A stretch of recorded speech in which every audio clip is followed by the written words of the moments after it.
సరే రాజకీయ నాయకులు కక్షలు వాటిని పక్కన పెడితే ఐపీఎస్ ఆఫీసర్స్ని ఇద్దరు ఐపీఎస్ ఆఫీసర్ని సస్పెండ్ చేశారు. ఒక ఐపీఎస్ ఆఫీసర్ అరెస్ట్ చేసి జైల్లో పెట్టారు. నిన్న retired IAS officer Dhananjaya Reddy గారు చాలా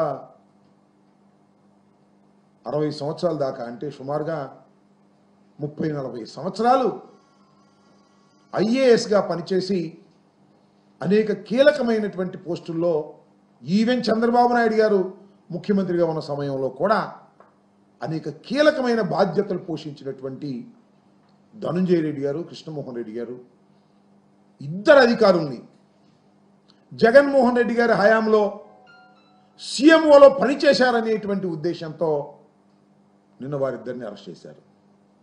అంతకుముందు బాలాజీ గోవిందప్ప వికాట్ సిమెంట్ సంస్థకు సంబంధించినటువంటి ఫైనాన్షియల్ సెక్రటరీ, చార్టర్డ్ అకౌంటెంట్ అతన్ని అరెస్ట్ చేశారు. ఈ సంవత్సర కాలం అంతా కూడా అరెస్టుల పర్వం. అరెస్టులు చేయటం, బెదిరించటం, ఈ కార్యక్రమానికి చంద్రబాబు నాయుడు గారు ఆయన అబ్బాయి తోడై ఇద్దరు కలిసి చేస్తున్నటువంటి కార్యక్రమం. ఇదేం కొత్త కాదు చంద్రబాబు నాయుడు గారికి. గతంలో కూడా డాక్టర్ వైఎస్ రాజశేఖర రెడ్డి గారు మరణించిన తరువాత జగన్మోహన్ రెడ్డి గారిని, వైఎస్ఆర్ కాంగ్రెస్ పార్టీని నామ రూపాలు లేకుండా చేయాలనేటువంటి ఒక దురుద్దేశంతో వ్యూహాత్మకంగా ఆ రోజున కాంగ్రెస్ పార్టీతో కలిశాడు. అనేక మంది ఐఏఎస్ ఆఫీసర్ల మీద కేసులు పెట్టించారు. సిబిఐ ఎంక్వైరీ పేరుతో అనేక మంది జైలు పాలు చేశారు.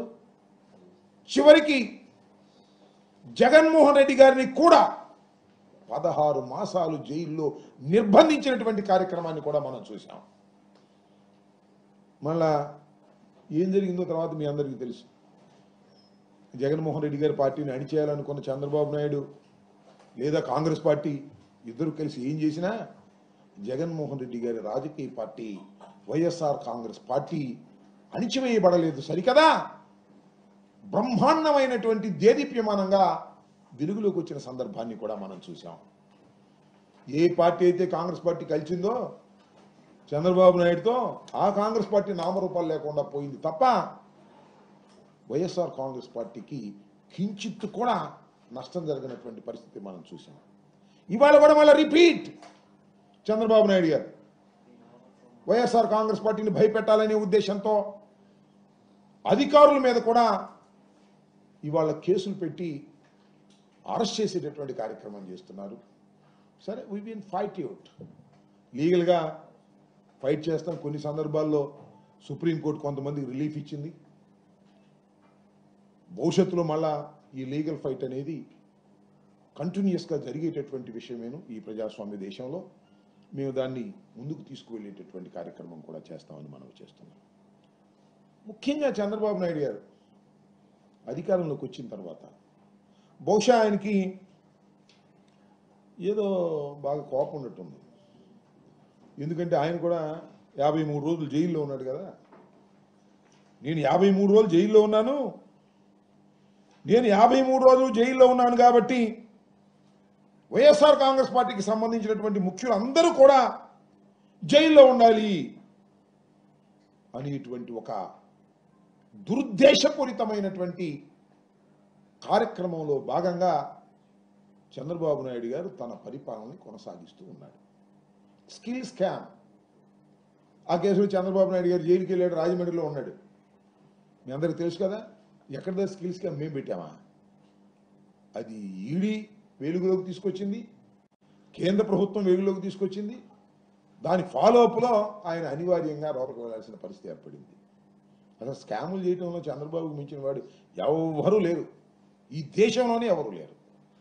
అంత దుర్మార్గమైన పరిపాలన చేసినటువంటి నారా చంద్రబాబు నాయుడు గారు ఇవాళ మా మీద కక్షతో లేని స్కామ్, లిక్కర్ స్కామ్ అంట. నాకు అర్థం కాల లిక్కర్ స్కామ్ ఎక్కడ లేని విధంగా నేను మనవి చేస్తున్నా. లిక్కర్ ఈ రాష్ట్రంలో నియంత్రించాలి అనేటువంటి ఉద్దేశంతో జగన్మోహన్ రెడ్డి గారు టోటల్గా లిక్కర్ అంతా కూడా ప్రభుత్వమే అమ్మింది. ప్రైవేటు వాళ్ళకి ఎవరు అమ్మలా, ప్రైవేటు వారు ఎవరు దీనిలో జోక్యం చేసుకోవాలా. ప్రభుత్వమే అమ్మినటువంటి సందర్భం. టైం టు టైం అమ్మారు. లిక్కర్ అమ్మకాలు తగ్గించేటటువంటి కార్యక్రమం చేశారు, పెంచే కార్యక్రమం చేయలే. ఇవాళ చంద్రబాబు నాయుడు గారు పెంచే కార్యక్రమం చేస్తున్నాడు. తొమ్మిది దగ్గాయి వాళ్ళు వీళ్ళు ఆయనకు కావాల్సిన అందరూ ఈ స్కామ్లు దొరబడుతున్నారు. బెల్ట్ షాపులు పెడుతున్నారు, పర్మిట్ రూములు పెడుతున్నారు, ఉన్నదాని మీద ఇంకొక 10 రూపాయలు అదనంగా వేసి అమ్ముతున్నారు, రాత్రులు అమ్ముతున్నారు. దాని దుంపదేగా మన స్విగ్గీ అని ఉంటుంది కదా, ఫుడ్ కావాల్సి వస్తే ఏదైనా ఇంట్లో ఆడవాళ్ళు వండుకోకపోతే ఇమీడియట్గా ఫోన్ చేస్తే స్విగ్గీ నుంచి ఫుడ్ వస్తుంది పలానా హోటల్ని. ఇప్పుడు ఏ బ్రాండ్ కావాలంటే ఆ బ్రాండ్ స్విగ్గీలాగా ఇంటికి తీసుకొచ్చి పరిస్థితి తీసుకొస్తున్నారు. అంటే బాగా తాగండి తాగండి తాగండి అనేటువంటి కార్యక్రమం చేస్తున్నారు. అప్పుడు స్కాములు జరుగుతాయా, ఇప్పుడు స్కాములు జరుగుతాయి? నేను అడుగుతా ఉన్నా. నియంత్రణ చేసేటటువంటి కార్యక్రమం చేస్తే స్కాములు జరిగినాయి అంటున్నారు. ఏమి లేదు, స్కాములు లేవు, ఏమి లేవు. ఏదో గుడ్డగాల్చి ముఖాన వేసి జగన్మోహన్ రెడ్డి గారికి సన్నిహితంగా ఉన్న వాళ్ళని అరెస్ట్ చేసేసి జైల్లో పెట్టేస్తే గడగడగడలో ఆడిపోతారు అని భ్రమిస్తున్నాడు చంద్రబాబు నాయుడు గారు. వాళ్ళ అబ్బాయి పులి మీద స్వారీ చేస్తున్నాడు చంద్రబాబు నాయుడు గారు వాళ్ళ అబ్బాయి.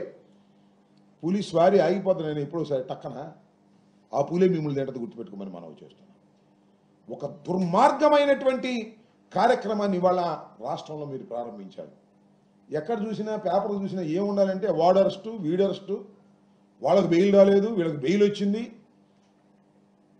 అనేటువంటి కార్యక్రమాలే తప్ప ఈ స్కీమ్ అమలు కాలేదు, ఆ స్కీమ్ అమలు కాలేదని రాయకూడదు. ఇక దీనిలోనే పడిగొట్టుకోవాలి ప్రజలందరూ కూడా. ధనంజయ రెడ్డి గారిని అరెస్ట్ చేశారు, కాకాని గోవర్ధన్ రెడ్డి గారికి బెయిల్ రాలేదు, వంశీ జైల్లో ఉన్నాడు, ఐజీ అయినటువంటి పిఎస్ఆర్ ఆంజనేయులు ఇంకా బెయిల్ రాలేదు. ఈ కార్యక్రమాలు తప్ప ఈ అమ్మ ఒడి రాలేదు, రైతు భరోసా రాలేదు. ఇవి ఉండకూడదు. ఇవి ఉంటే ఆయనకి ఇబ్బంది. అందువల్ల టర్న్ చేసి పారేస్తున్నాడు. అన్ని ఇలాంటి దుర్మార్గమైన కార్యక్రమాలకు పాల్పడి అనేకమైనటువంటి కేసులు పెడతాయి. ఎన్ని కేసులు నీ దుంపదగ నాకు అర్థం కాల. భారతదేశానికి స్వాతంత్రం వచ్చిన తర్వాత ఇంతమంది మీద బహుశా బ్రిటిష్ వాడు కూడా కేసు పెట్టున్నాడు. మన పరిపాలించినటువంటి బ్రిటిష్ ఎంపైర్లో ఉన్న వాళ్ళు కూడా ఇన్ని కేసులు పెట్టలా. అన్ని కేసులు పెడుతున్నారు. మాట్లాడితే కేసు, ఈ కేసులో బెయిల్ వస్తే ఇంకో కేసు పెడతారు. ఎమ్మటే బెయిల్ పూచీకత్తులు సమర్పించక ముందే మనం ఇంకో కేసు పెడతారు. దానిలో మళ్ళీ పీటీ వారెంట్ పెట్టి రిమాండ్ పెట్టమంటారు. You are managing all these things. Police వ్యవస్థను గుప్పిట్లో పెట్టుకొని ఇలాంటి దుర్మార్గమైనటువంటి కార్యక్రమాలు ఇవాళ చేస్తున్నారు.